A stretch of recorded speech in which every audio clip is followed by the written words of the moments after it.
3 News Now Web Extra. It's a good day if you're a Chinese government or a Russian government person, because America looks weaker, and we are weaker. We had 8 Republicans vote with 100% of the Democrats to vacate the chair for Speaker McCarthy. And really it was a vote for chaos. And it's, to me, it's puts things on hold that we need to be working on, like our spending bills, the farm bill, our defense bill.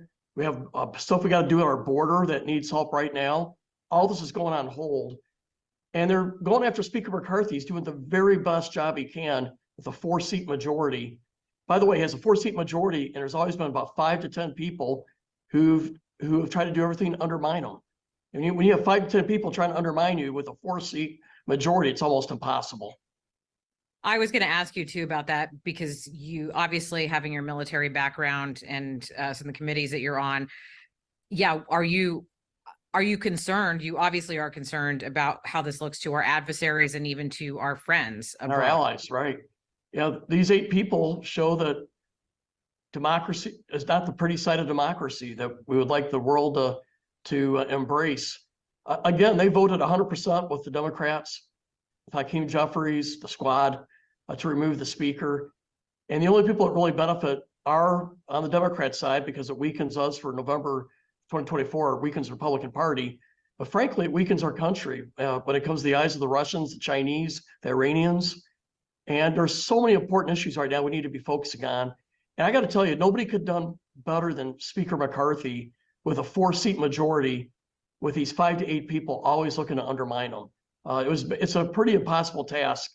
And I tried to encourage the speaker early on, and I still do, that we got to start working in a more bipartisan manner.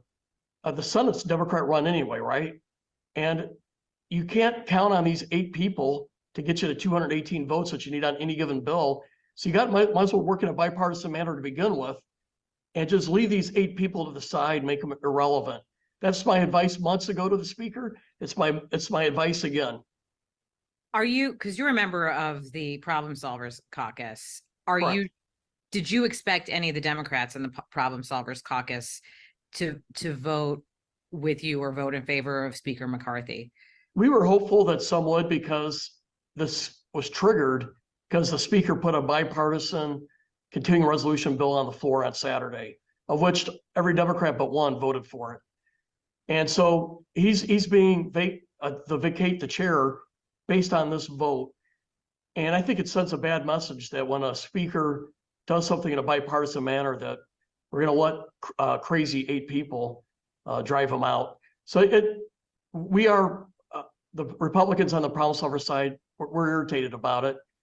I also know that I would have been in a tough position if something like that came up with Speaker Pelosi, who I thought was not a good speaker. So, I mean, I understand their position, but that said, they removed him because of a bipartisan bill he put on the floor, of which every Democrat but one voted for.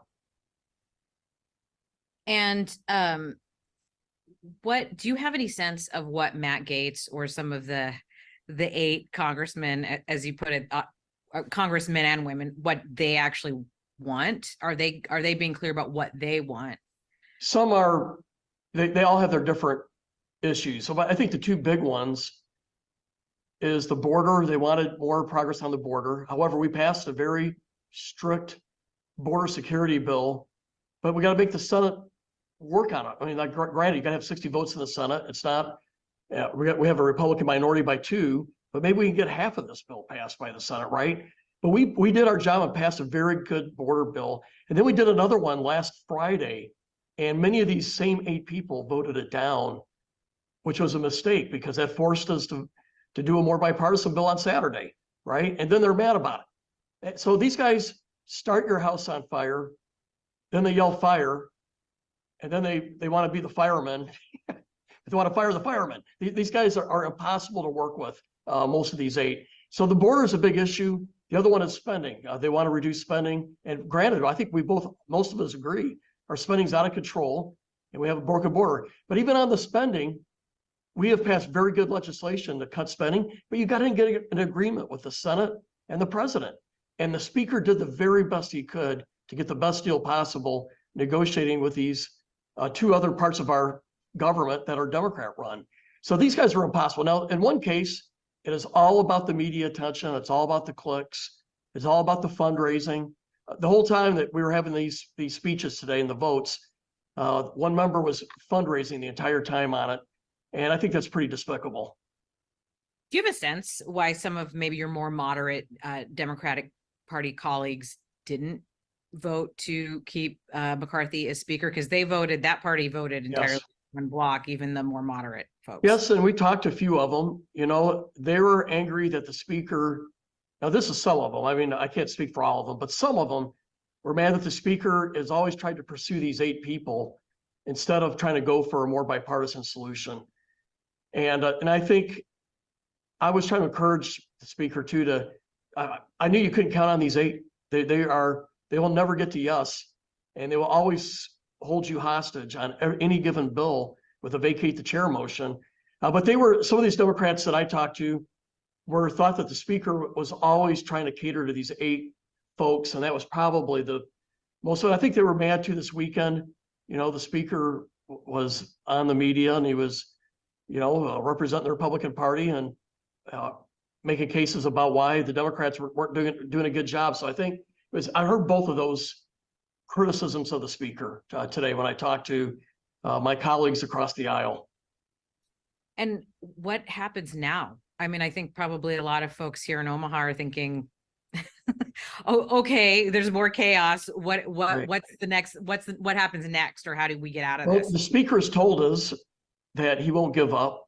So we're going to have more speaker votes. And if these 8 people hold out, you will have to seek a more bipartisan way forward to get those 218 votes. My thinking is, though, even if the speaker decides to stop, he doesn't want to do it, and I would ask him to continue not to give up, because you can't let these 8 chaos people dictate our future. But let's say that somebody else wants to step up and the speaker says, he gives up. They're going to do the same thing to anybody else. They're going to, even if they vote for him initially and give him 218 votes, every week, every month, they're going to hold him hostage to the vacate the chair. So again, I think with these 8 people, we are forced to seek a more bipartisan way forward. We have to cut these 8 out. And that is kind of what you told me. I remember a few months ago when we were just talking about the debt ceiling, and you said they can vote to vacate the chair, and we'll just go through another round of voting. And that sounds like that's still kind of what you think the path forward is. Well, we're going to have to pick a new speaker, and it very well maybe Kevin McCarthy, but it's going to be a decision for him if he wants to continue put himself through this. By the way, this was so short-sighted, just from a partisan perspective. Kevin McCarthy has invested the last 10 years building one of the biggest, most successful political machines in this country. He's been the biggest fundraiser in history. He's got a network from coast to coast. The Republicans have lost everywhere at the president level, the Senate, governorships, state legislatures. The last 2 years, the only wins that we've had politically, the Republican Party, has been the U.S. House of Representatives in the last 2 election cycles, where we picked up seats, and we did it where we were losing seats everywhere else. And that was because of Kevin McCarthy. These folks just shot themselves in the foot. And the other thing that some of your constituents might be worried about too, the Farm Bill did expire. I've read different things about that, including that happens quite often, and then it's renegotiated after it expires. Are you worried about that? Yeah, we didn't pass it on time when I first came in the 115th Congress. We got it later I think we voted on it in November, December, if my memory serves me right. We will get this done, because right now it's a bill that doesn't have a lot of critics. The most controversial stuff's already been negotiated on. And so I feel like we'll get it done, but it's right now being put in the back of the line because we have 7 appropriations bills that we still got to pass.